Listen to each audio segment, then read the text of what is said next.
a brutal rape and double murder of teens, and dozens of suspects in view. But not one can be substantiated. The case goes cold, but it's never forgotten. There was some uncertainty for sure if we would ever solve it.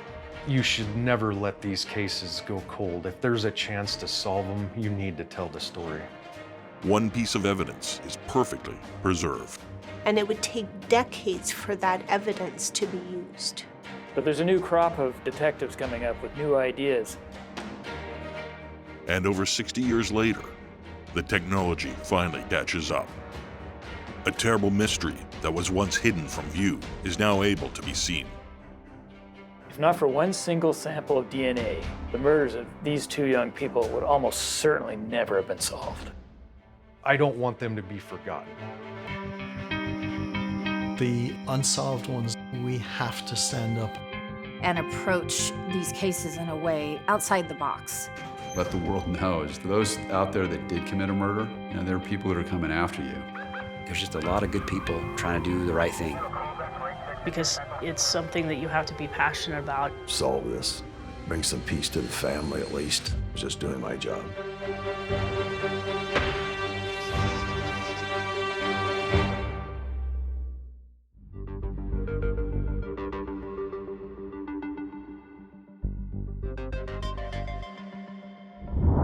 From about 1950 to 1970, Great Falls is Montana's largest city.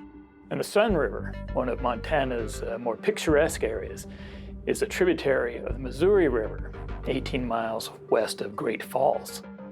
In this idyllic place, there are several waterfalls, famous for trout and mountain whitefish, and excellent boating. So 1956, this town was exploding. There was a bunch of clubs that were popping up. Obviously, it was post-World War II. I did talk to a few folks that were alive at that time, and they just described it as a safe community, a place where you could never imagine something like this happening.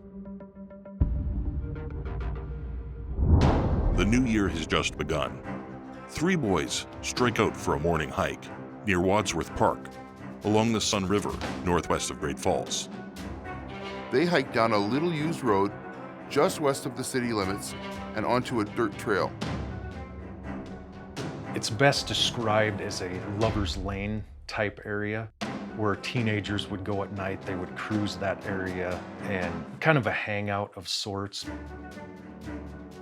The boys are brothers, Wayne and Robert Falcon, and their friend, Carl Parento, who's visiting from Dodson. They'll be going back to school soon. They want to make the best of their Christmas holiday before they return. The boys see a parked car between two trees and a terrifying sight. Partially underneath the vehicle, there lies a young man in a pool of blood with an apparent head wound. Ominously, his hands are tied behind his back with a belt.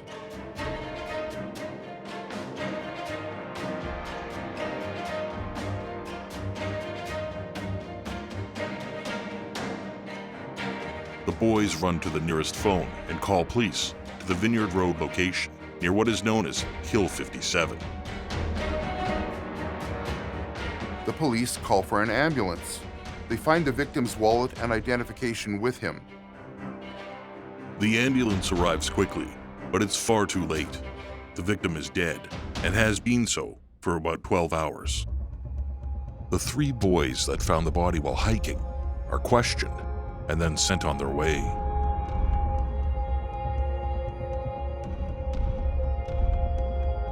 The young man is identified as 18-year-old Lloyd Dwayne Bogle, an airman at the nearby Malmstrom Air Force Base. Lloyd Dwayne Bogle is known to have a steady girlfriend, and they're frequently seen in each other's company. In fact, they were together the night before, on January 2nd. Bogle's girlfriend's name is Patricia Galitsky. Police contact the Galitsky family. They learn that their 16-year-old daughter, Patricia, is missing. She is last seen in her boyfriend Lloyd Bogle's company. Upon hearing of Lloyd's murder, the family is frantic. The victim's car has its ignition and headlights on, the emergency brake deployed. Sheriff's officers thoroughly search the area for clues about the killer or any trace of Patricia Kalitsky, but they find nothing. There is $5 in Lloyd Bogle's wallet and an expensive camera in the car. So this is clearly not a crime of robbery. Obviously, they did not have the technology, they did not have the training, they didn't document like we do now. It would have been a difficult scene to investigate. Investigators find nothing except a motor mount bolt found near Bogle's body and are unsure if this is related to the crime or not. Patricia's parents don't report her missing until the next night because they believe the young couple has eloped. The Kalitsky family is holding out hope that Patricia is not with Lloyd when the murders occur, or at the very least has been kidnapped and will be found alive later. Malmstrom Air Force Base authorities joined police in the investigation. Lieutenant R.M. Thomas of the Police Identification Bureau and Deputy Sheriff Harlan McDonough also searched the murder location, but find nothing to add to the investigation. The day after the discovery of Lloyd Bogle's body, at about 1:30 p.m., a county road patrol operator is grading a county road. About 5 miles north of Mount Royal, Browning notices a piece of blue cloth at the bottom of an embankment. He inspects closer and finds a body. And as he looks down this large embankment, he sees the body of a female. He goes down, checks on her, she's deceased. Officers are notified and speed to the scene. Of course, what everyone is wondering, is this the missing Patricia? The body is found 300 yards northwest of the Great Falls Trap and Skeet Club. Officers discover that the body down the embankment is high school student Patricia Kalitsky. There is little doubt that these two killings are related, and this is a double murder. Police examine the scene for clues. Patricia Kalitsky's body is fully dressed. She does not appear to have been sexually assaulted, either before or after the murder. Like Bogle, she has an apparent head wound that appears to be from a bullet. Police discover a trail of blood in the grass. It looks like she is shot, dragged to the edge, and thrown down the embankment.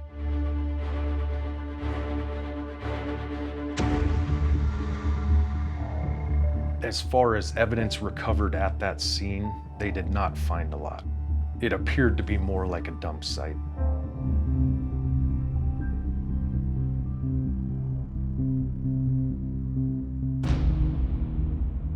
Everyone's hopes of finding 16-year-old Patricia alive have been crushed. The question is, who could have hated these two young lovers enough to kill them? Law enforcement had a hard time determining what the possible motive was at that time. They weren't sure if they were dealing with multiple subjects or if they were dealing with one person. They really weren't sure what the cause of this was. One of the difficulties about this case is there were many suspicious people in the area, so a lot of suspects. Rumor has it that this was a place for a lot of people that lived in the Chicago area that would come out to this area to lay low, if you will. There was a lot of interesting characters that were in this area and known criminals. A lot of known criminals and 2 dead teenagers.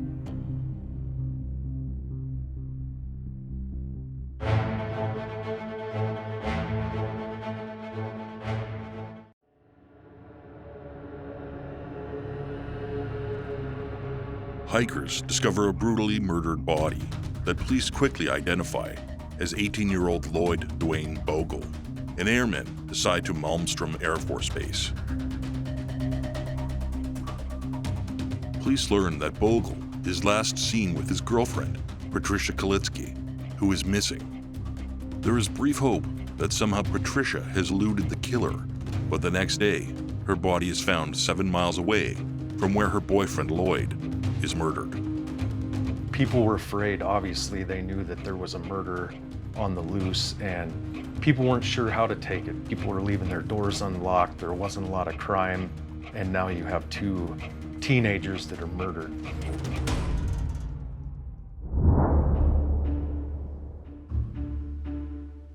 Lloyd Dwayne Bogle was born on January 18, 1937, in Navarro County, Texas, and lives in Waco, Texas.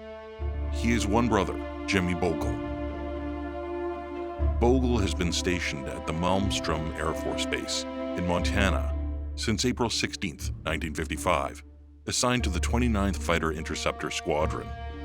Lloyd is so young that Malmstrom is likely his first posting since finishing basic training in technical school, but he's growing up fast. While stationed at Malmstrom, he meets Patricia Kalitsky, the daughter of Mr. and Mrs. Henry Kalitsky. Patricia is a popular Great Falls High School junior.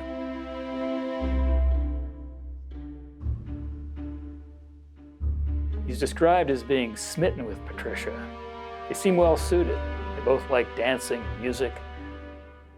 The young couple feel so well suited they've been discussing marriage, so much so that their parents fear they might be eloping. And that may have been causing some conflict at home. Her family was pretty strict. She had actually got grounded because she had stayed out past curfew. So leading up to the homicide, that was the first night she had been out in a week. On Monday, January 2nd, the couple go together to a Great Falls drive-in for a cup of coffee. Maybe they're discussing their future life together. Marriage is definitely in the air.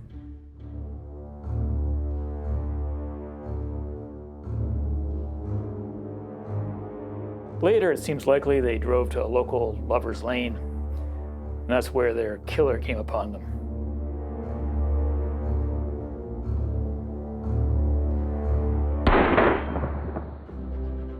Police pour over Bogle's car for clues, but nothing is found. Officers find an abandoned car near the scene with a bullet hole in it, but the car has been sold and resold so many times, no leads come of it. There is little to go on. A recommendation is made for an autopsy. It's hoped that this will produce something substantial for the police. These are both execution-style murders. Bogle's hands are tied behind his back and he's forced to kneel and then shot from behind.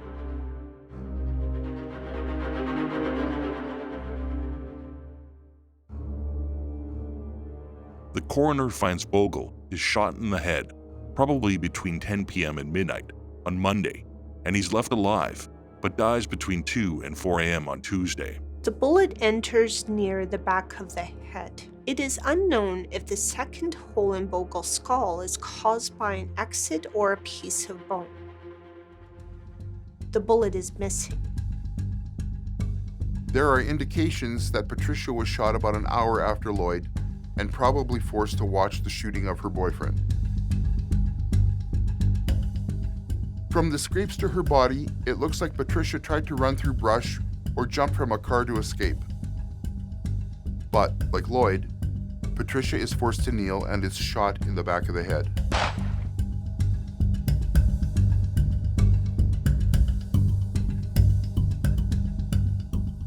With both victims, the bullet passes through the head, leaving nothing from which ballistic tests can determine the type of weapon.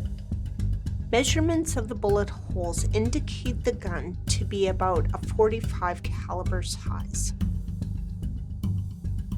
Authorities know there is a strong possibility that she was sexually assaulted, but a vaginal swab, standard procedure for autopsies in 1956, reveals an even greater shock. Patricia has not just been sexually assaulted, but raped, and a small sperm sample is preserved on a microscopic slide. Newspapers at the time don't say that Patricia was raped. for reasons we can only surmise now. Perhaps that information was deemed too inappropriate to put in print at the time. Or maybe there was a desire to protect or shield the family from the shame of rape in a small town in the 1950s. The coroner's jury deems an investigation should be continued until such person or persons be prosecuted by the county attorney's officer to the full extent of the law. 2 police sergeants, Fred Pears and Jack Anderson, are permanently assigned to the investigation under Sheriff DJ Leeper's supervision. Leeper puts every available officer on the case. Many law enforcement officers in the area join in the investigation. Sheriff's officers, with city detectives on loan, carefully follow up on hundreds of tips that are pouring in. Several people claim to have eyewitness accounts, but these turn out to be hoaxes. Witnesses with false memories or distortions can truly believe their version of events. This hoax may be the result of a shocked community just trying to put this horrible crime behind them. Police interview Patricia's family and her friends, but they come up with nothing. No one can imagine why anyone would kill these 2 young people. The evening of January 4th, police pick up and hold a person of interest. They've found him in the area and he has scratches on his face. The suspect initially says he hurt himself in a car accident. But under questioning, he says that a woman scratched him a few days earlier at a party. Nothing, however, comes of it. Police don't stop there. They go on to find multiple suspects. It turns out there are some very dangerous people in the area. Edward Wayne Edwards, who was arrested for burglary in Montana in 1956 and serves time at the Montana State Prison, is investigated as a possible suspect. Edwards will later be known as a prolific murderer, but in 1956, he was flying under the radar.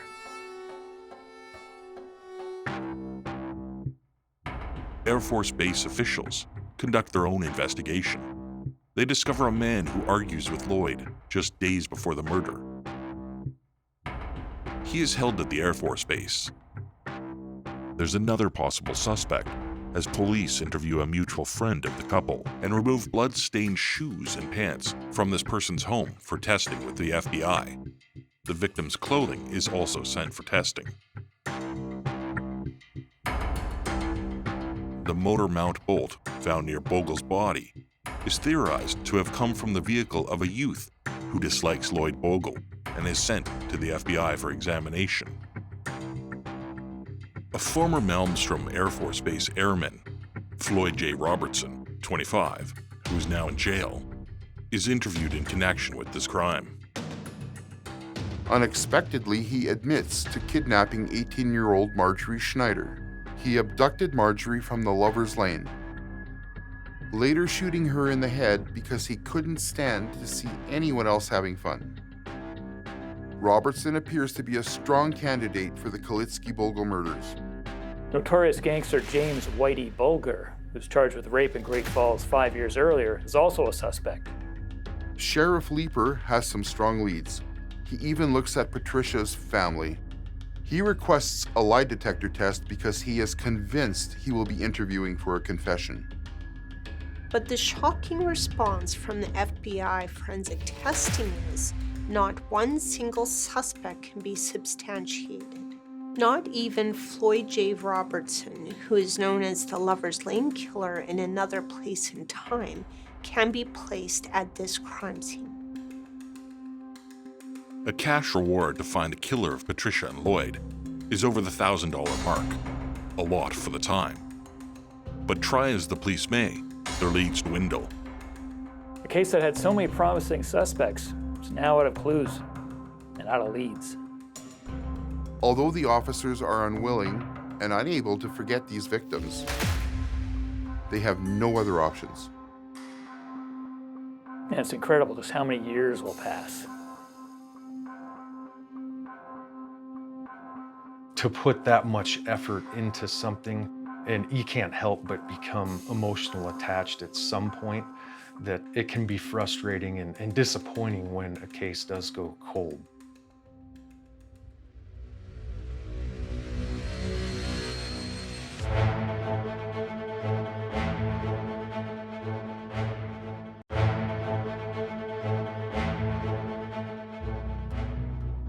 there is an abundance of tips in the investigation into the slaying of 2 teens in 1956. But not one suspect could be substantiated, and the case falters. Although law enforcement is driven to find an answer, there is little trace of the killer. For the officer, this is a cold case he can't let go. It's a cold case, but no one can stop looking at it. For decades, the Cascade County Sheriff's Office continue to examine this case. Multiple detectives attempt to make progress over the years. But they can't gain any ground. Time passes. 33 years pass. In 1989, law enforcement officers cut down an 80-foot cottonwood tree near where Bogle is killed, hoping to extract the bullet that killed him, and that has always been missing.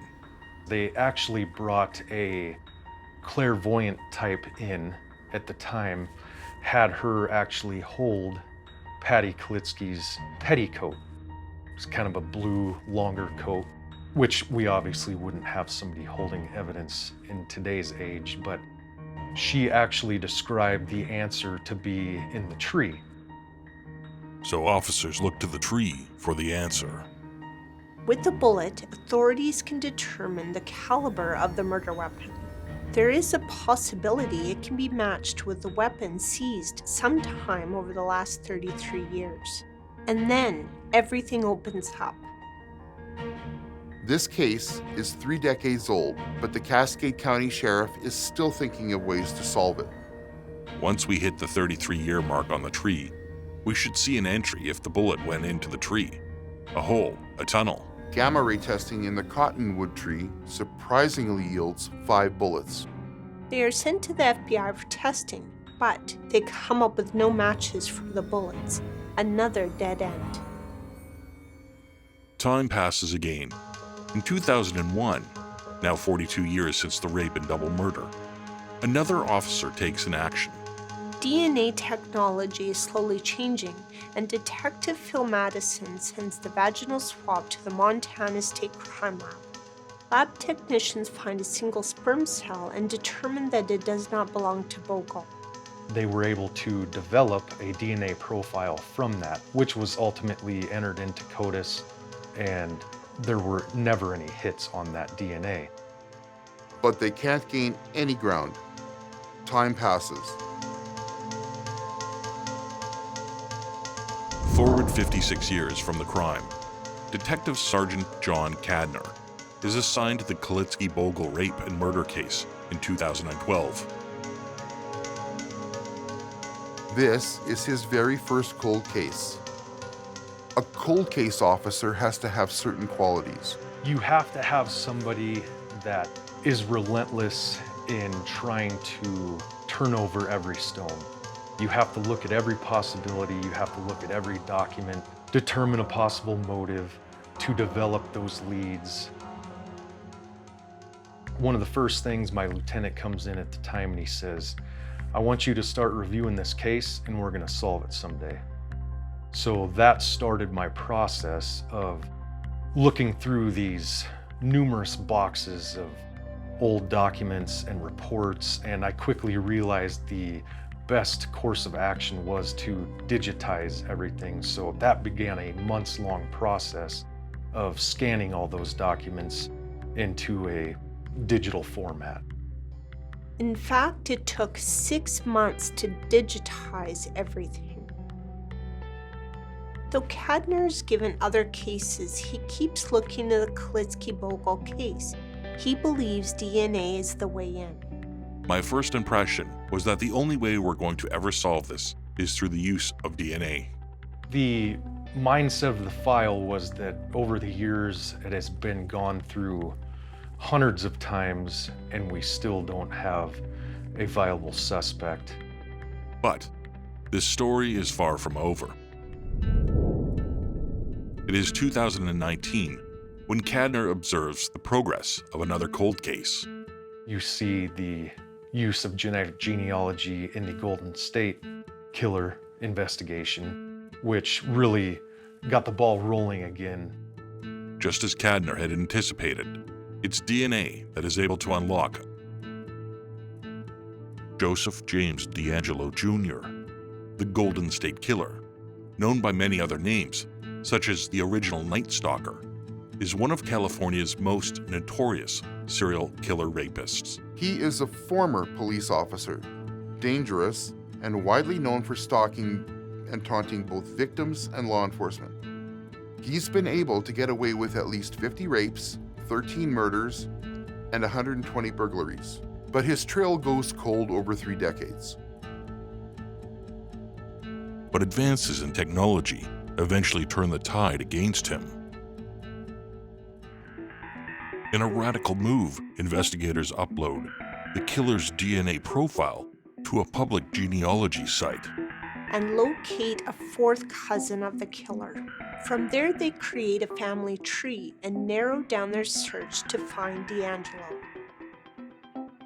D'Angelo is arrested and finally in June 2020 pleads guilty to 13 counts of first-degree murder and 13 counts of kidnapping in a deal to avoid the death penalty. He receives multiple consecutive life sentences without the possibility of parole. Cadner watches the progress of the Golden State Killer case and sees the similarities with his Kalitsky-Bogle case. And Cadner has DNA, the microscopic slide of Patricia Kalitsky's vaginal swab taken at her autopsy in 1956. And back in 2001, Detective Phil Madison did work with the swab sample at the Montana State Crime Lab. At the time, it was all he could do, but now technology seems to have caught up. The DNA was on a glass slide, and it was semen from Patty's body that was recovered in 1956. So that scientist that swabbed that slide in 2002 only swabbed half of it. So the other half was still viable, which ended up being a game changer for this case. Cadner seeks out the same forensic service provider, which are instrumental in solving the Golden State Killer case. They undertake further testing on the single sperm cell taken from Patricia Kalitsky's body over 60 years earlier. The DNA profiles entered into the public genealogy database, and they reverse engineer a family tree to find the owner of the profile. Then, investigators work to determine who could be a viable suspect. It was really fascinating how quickly their genetic genealogist was able to start building that family tree, because obviously they feed that sample into these databases and then they come back with potential still living relatives. Based off those relatives, they start researching open source information on the internet and they start to build that family tree backward and then ultimately determine who that potential suspect is. So they want to link up at least 3 individuals that are still living to that one individual, and they call that a triangulation. And the process turns up 3 people genetically compatible with the same taken from Patricia Kalitsky. One of them is Great Falls native, Kenneth Gold. And getting that information was probably one of the most exciting experiences of my career. But ultimately, that's only an investigative lead. That basically starts a whole new portion of your investigation, because now you have to try to determine if that individual is still alive. And Kenneth Gold is dead. He dies over 10 years earlier at the age of 79, and his body is cremated. I wasn't sure how they were going to react when I came to them saying, "Hey, your dad's a suspect in this case." But they were great to work with. They obviously did not believe that their father was involved, but they were cooperative. They gave the DNA sample, and that led to the match. DNA swabs from Kenneth Gold's children linked their father to the murders. The Gould family is in shock. A murderer and rapist is not the father they knew. The suspect is a surprise to everyone, including police. They weren't looking for a person like Gould. They were focused on that monster. They were looking for that serial killer. It didn't appear that they were looking that it could be a neighbor from that area or somebody that may have been infatuated with Patty. They were really focused on the criminals who maybe had a history of murder or violent crime. Those who knew Gold can't believe he is capable of murder. Now police go back in time to track Gould's history and make sense of the man whose DNA points to the killer next door.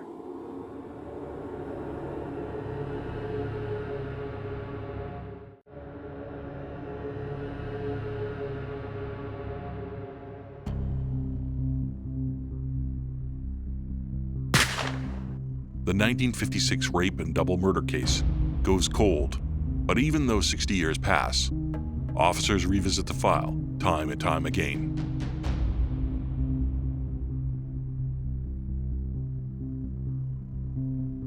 A detective tasked with digitizing the case file is inspired by the success of recent technology and the capture of the Golden State Killer. Using the same new technology, the likeliest DNA match is found for a cold case from 1956. From 1956 to 2019, over 60 years since the murder of Lloyd Bogle and the rape and murder of Patricia Klitsky, police get the name of Kenneth Gould from DNA. He is a suspect totally unknown to them. Detective Sergeant Cadner reaches out to his children.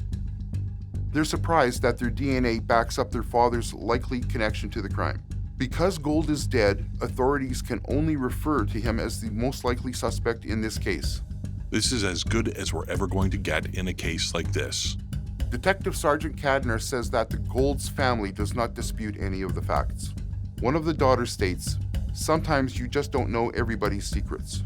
Kenneth Gould is born August 23, 1927, in Great Falls, Montana. There's a strange story that made the papers at the time. In June 1943, Gould, 15 years old at the time, was reported missing from his grandmother's home in Buffalo. He turned up a week later working at a ranch in Arrow Creek, about 60 miles away. In 1952, he is 24 when he marries 16-year-old Lulu Bell Brown. The Gould home is in Tracy, a little over a mile from where Patricia Klitsky lived. And Gould's place of work is just a few blocks from the Klitsky home. He's known to ride horses through the area.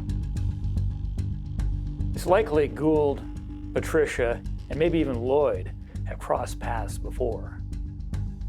And the night of January 2nd, 1956, is the deadly convergence. That night, it's likely that after spending time having coffee together, Klitsky and Bogle end up in his car in Lover's Lane. They're surprised by someone there, an area known to be dark and private. Officers at the time believe Patricia and Lloyd knew Gould and weren't threatened by it. But the scene turned violent.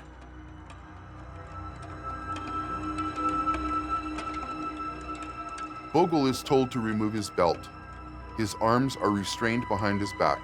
Lloyd Bogle is shot, execution style, in front of Patricia.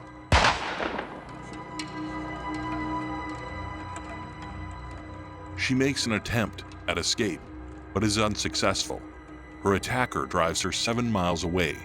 She's beaten and raped, and then executed in the same manner as Bogle. Her body is thrown down an icy embankment. Gould would have been 29 when the murders occurred. A little over a month after the murders, Kenneth Gould sells his property in Tracy and moves his family, which includes a 2-month-old daughter, out of Great Falls. After moving around for several months, they leave the state altogether and settle in Alton, Missouri. They never return to Montana. Gould's daughter, an infant at the time of the murders, dies in 1960 at age 4 after a short illness. And according to Kenneth Gould's death certificate, he dies in Oregon County, Missouri, on May 31st, 2007. Gould is never once interviewed during the murder investigation. He is completely under the police radar. My theory is that he was aware of who Patty Klitsky was, and that he had an infatuation for her, and ultimately knew that area to be a lover's lane type area, and was there that night and committed the act. Of course, he gets out of town right away. Who knows what might have been discovered at the time? And people at that time probably never thought, hey, this could be my neighbor. Police research all of the places Gold lives to see if there are any other unsolved homicides. After the murder, he takes his family from Tracy to Geraldine to Hamilton before he leaves the state for once and for all and settles in Alton, Missouri. But they find nothing. No crimes that show any relation to Kenneth Gold. Despite DNA pointing to Gould, neighbors have a tough time reconciling this new information with the man they know.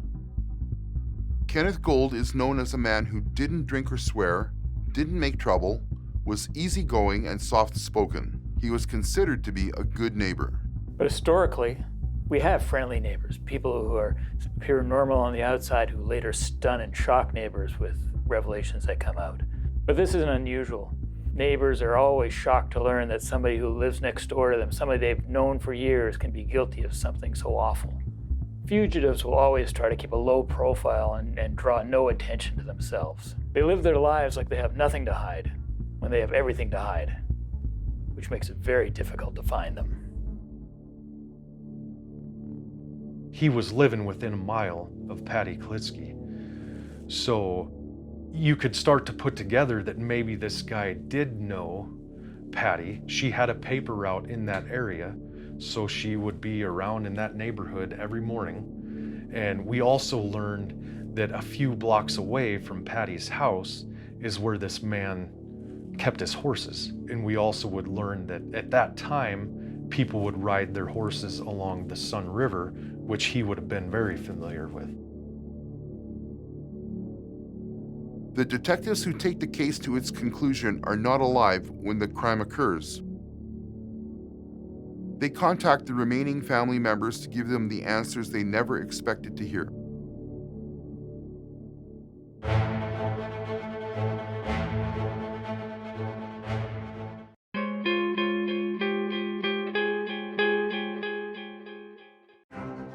A decades-old cold case in Montana finally gets a break.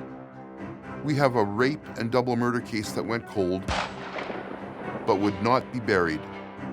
Over the scope of 60 years, the double homicide cold case passes from detective to detective.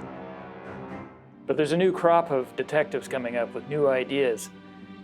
They aren't giving up on the goal of finding Lloyd and Patricia's killer. Finally, technology finds this case, waiting and ready to be brought to its conclusion. However, there will never be a trial. We had to list him as a suspect because obviously we could not say that he was 100% responsible for this murder because we weren't able to try him in the court. But obviously we have the DNA match that puts him at the scene at that time. But is there really any closure to this case? You'll never really have that full closure because ultimately he was never had to face any consequences for his actions. It's a tragedy that had repercussions for so many, like the Klitskys, for example. I think it got to the point where people did become suspicious of the family. There's not a lot of details on what happened, but it sounds like the family ultimately fell apart because of the homicide. So it did affect Patty Klitsky's family. There's a real drive over generations to honor these two young people who should have had their whole lives ahead of them.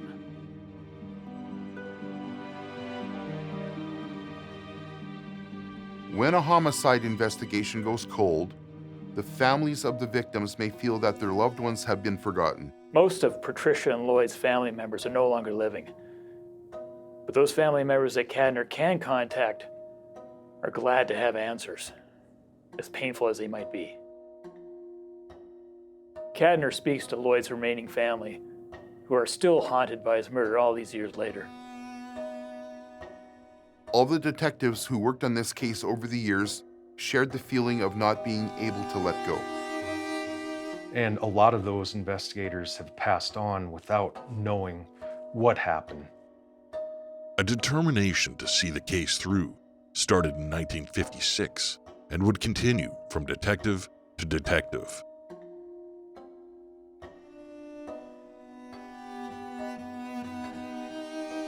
Quite frankly, that's our duty. Our duty is to make sure that we solve these cases. Sheriff Jesse Slaughter. The Klitsky-Bogle case is believed to be the oldest case solved by this new technology. The double homicide might just still be a cold case, if not for the perfectly preserved swab taken in 1956, and the advanced genetic DNA and genealogy techniques that continue to evolve. But ultimately, for these extremely old cases, their success depends on how well the evidence is preserved. The importance of this technology cannot be overemphasized. DNA can solve stubborn mysteries like the Golden State Killer case and potentially save lives. That single DNA taken in 1956 is the key, and it would take decades for that evidence to be used. If not for one single sample of DNA and the interest of some people in their family genealogy, the murders of these two young people would almost certainly never have been solved. Just the thought of how would they feel about this now, knowing that their story is finally being told. That's one reason that I've always wanted to continue to tell this story, is because I don't want them to be forgotten. They died in a tragic manner, and I feel like it's my job to tell their story.